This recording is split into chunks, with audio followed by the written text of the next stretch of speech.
Le protocole invite Votre Excellence à bien vouloir prendre la parole pour votre discours solennel d'ouverture.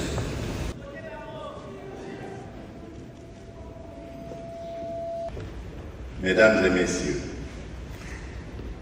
le 2 août 2023, je présidais, non sans émotion et chagrin, mais surtout avec détermination et résilience, les premières commémorations nationales du Génocauste, journée solennelle dédiée à la mémoire des dizaines de millions de Congolaises et Congolais victimes au cours des dernières décennies d'actes indescriptibles de barbarie et de cruauté.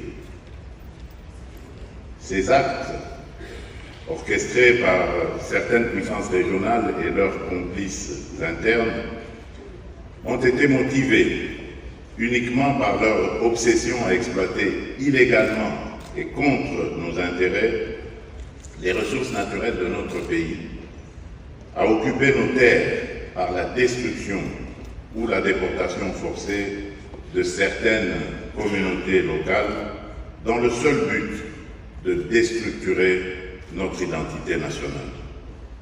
Cette table ronde, placée sous le thème « Engageons-nous à l'appropriation collective du Génocauste, à la reconnaissance internationale du génocide commis en République démocratique du Congo et à la promotion de la culture de la paix », nous interpelle tous. Elle intervient dans un contexte critique où notre pays continue à subir une guerre injuste, où le sang de nos frères et sœurs continue de couler et où notre intégrité territoriale demeure menacée. En mémoire de nos victimes, je vous invite à vous lever pour observer ensemble un moment solennel de recueillement.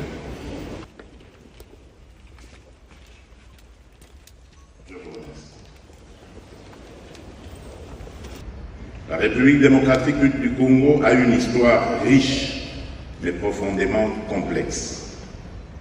Au-delà de son visage le plus connu, celui d'un pays aux ressources naturelles abondantes, se cache une réalité sombre, souvent méconnue ou volontairement ignorée.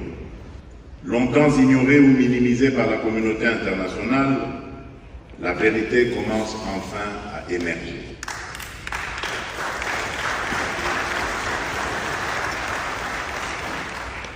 Ces actes atroces, perpétrés directement ou indirectement par certains pays voisins, en particulier le Rwanda, à travers des forces négatives qu'ils créent, forment, arment et soutiennent, ne laisse plus aucun doute quant à l'existence d'un véritable génocide dans chacun de ces tragiques épisodes.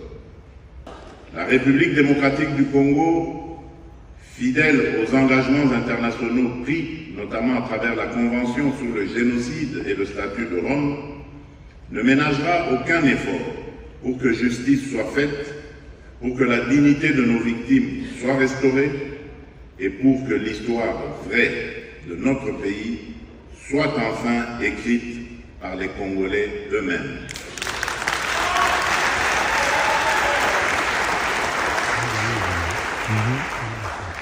Mes chers compatriotes, en ouvrant officiellement cette table ronde, je nous invite tous à être à la hauteur de cette responsabilité historique. Puisse la lumière de l'espoir éclairer à nouveau nos vies meurtries et que la paix et la justice guident nos pas sur le chemin de la guérison parce que c'est encore possible.